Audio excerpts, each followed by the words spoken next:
Member for over 10 years and has even served as president. He is also a member of IBM SAM and a magician member of the Magic Castle. And now for your entertainment pleasure, I present you Doug Eakin. Thank you very much, and thank you, Elizabeth, for being an assistant twice. I thank you for that. Now, I have a purse. It holds valuable things, like this, and that. Wait, one more. There's one more. Sorry about that. Indeed, it has several things there. Would you lend me your right hand, please? Watch this. Notice, one is larger than the other. They always say one is larger than the other. Hold that, please. Turn your hand over, and we'll just guard it with that. Now, Elizabeth, say go. Go. It's gone. Say go to your hand. Go. Is it gone? Go. Your hand. Oh, that's what happened. Now, do me a favor. We'll put them back in your hand. Hold them tight, like this. Like sand shimmering on the desert. Do me a favor. Say go. Go. Look in your hand. Oh! It's getting out of hand. Thank you. I better move on to something else that's not quite getting out of hand. Now, years ago, there used to be a lot more smokers in this world. Oh, yeah. And some still do, right? And some still do. In fact, years ago, they even went so far as to make their own cigarettes with pieces of paper like this. I see it kind of coming back. It's like a retro thing. I see people doing this again. I don't know, it perplexes me, but I guess, you know, it's nostalgia. Elizabeth, would you do me a favor? Take out one of those pieces of paper. You did a great job there. And would you inspect that? Look for any trapdoors, mirrors, smoke, elephants. It meets your approval. Elizabeth, what I'm going to show you is a terrible trick. Because I take it and I tear it this way. Almost as terrible as my puns. Yeah, exactly. Doesn't get much better, too. And we'll do it again and again. Now, at this point, Elizabeth, a lot of people ask the question, why are you doing this? Why are you doing this? It's a great question. See, this way I can make a dozen joints. I mean, cigarettes. Out of one piece of paper, they're all just a little small, maybe a short smoke, if you will. But now watch it carefully. You're watching very carefully. I roll it and roll it some more. See how I'm rolling it up? That's why it's called rolling paper. Did you know that?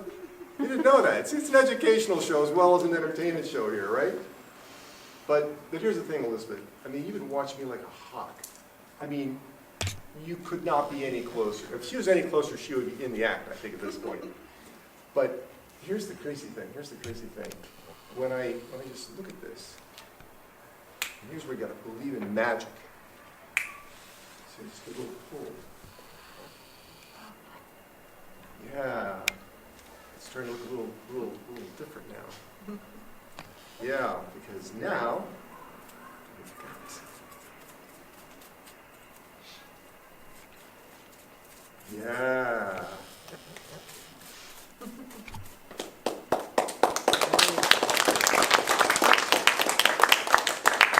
That is yours. Remember, the magic word is sharing. Sharing is caring.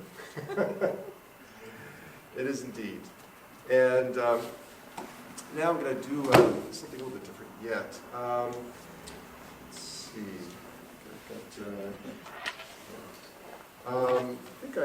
Gosh, did you by chance bring a deck of cards with you? Well, yeah, a lot of cards here, but we'll pretend that there's one right here. I think it's the Tally-Ho brand, is what normally these people use around here for the magic. So we're going to go into a bit of a nostalgia thing here. It's a little story, if you will, if I may, bring up some past fun I did. And it goes something of this nature. Here I was in Rosario's in Tirana at a waterfront bar drinking Vino Tinto. And like is so often the case, I was doing card tricks. This one in particular involving, as you can see quite readily, a 4-ace trick. The idea being that you not only take them out, but you put them back in different places. And in doing that, I made sure that as I put them back, I ended up with a situation whereby there's no ace on top, nor an ace anywhere near the bottom. And it was about at this point that my friends made mention about the idea of cheating at cards. And you know what was amazing was that it was about at this point that a stranger approached, a one-armed gambler, as vagabonds are called in every harbor of the world. And this one-armed stranger said, hey, I know what it takes to make the money, and if you're interested, I can show you something. Well, I became very curious. What is this one-armed card shark going to show me? I said, help yourself. To which he asked me, first make sure there's no ace on top, nor on the bottom, which I did, and put them at the edge of the table. He then picked it up with this one arm, and he had this strange, quick cut. And when he cut, I was astonished to find he cut to an ace. I thought that's pretty amazing. How can this be? So, he completed the cut as I just did, and again asked me to verify there's no ace on top or bottom. And again put them at the edge of the table, where he then picked them up and gave it that unusual quick cut. And again, he cut to an ace. And I was learning to know the secret. I mean, how is this possible that he could do this with such an unerring precision? So again, I verified no ace on top or bottom. And I thought I would lay a trap for him and asked him, can you do it face up? He says, well, I don't know. I never tried it that way. And he cut again. And there, staring at my face, was the third ace. I thought, this is incredible. How can this be? How can he have such an unerring precision in doing this? So again, making sure there's no ace on top or bottom. He again took the cards and gave it one more cut. And when he cut, this time, he did not cut to an ace. And I felt a little bit of guilt, that I felt a twinge of victory in what was happening right now. Because I thought, now he's not so perfect after all. So I said to him, aha, you missed. He says, that's not a miss. That's a control card. Because that shows where the next ace is. If you count the number of spots in that card, you'll find the next ace. I thought to myself, well, that's just too incredible. How can that be? I checked the top of the cards, the bottom of the pack.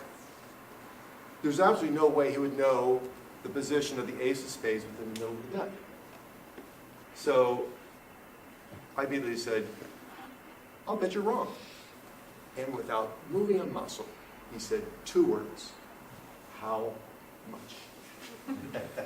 Furiously, I reached into my pocket, grabbed my wallet, everything. My hands were trembling. I thought to myself, ooh, ooh, 1, that's all the money I have. 2, I won't get paid for 4 weeks. 3, how will I make it back to the ship? 4, it's 8 kilometers away in the middle of the night. 5, I don't have money for a taxi. 6, I don't even have money for a bus at this point. I thought to myself, I couldn't take the risk. I just couldn't take the risk. What did I learn card magic for, if not for a moment like this? So here's what I did. I did what's called a second deal. I pulled the top card away, the 7th card I pulled away, and dealt the 8th card as the 7th. And then I palmed off the 7th card and put it flat on the table like that. He said, you don't think I can find that last ace, do you? Like lightning, he had a knife in his hand. He plunged between my fingers, 2 inches deep into the table, threw the card. He said, if that there knife ain't through an ace, I'll apologize.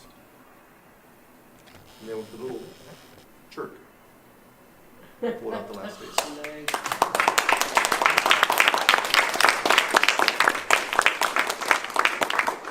arm, pulled away a bunch of coins, pointed the rest, and said to me, "That's for the bus, pal." And he started to walk away. And he said to me, "Young man, never try to beat a man at his own game. I tried to palm a card once too often, and I wasn't as lucky as you. I didn't have my fingers separated. That's how I lost my arm." And off he strode into the night, the man with the golden arm.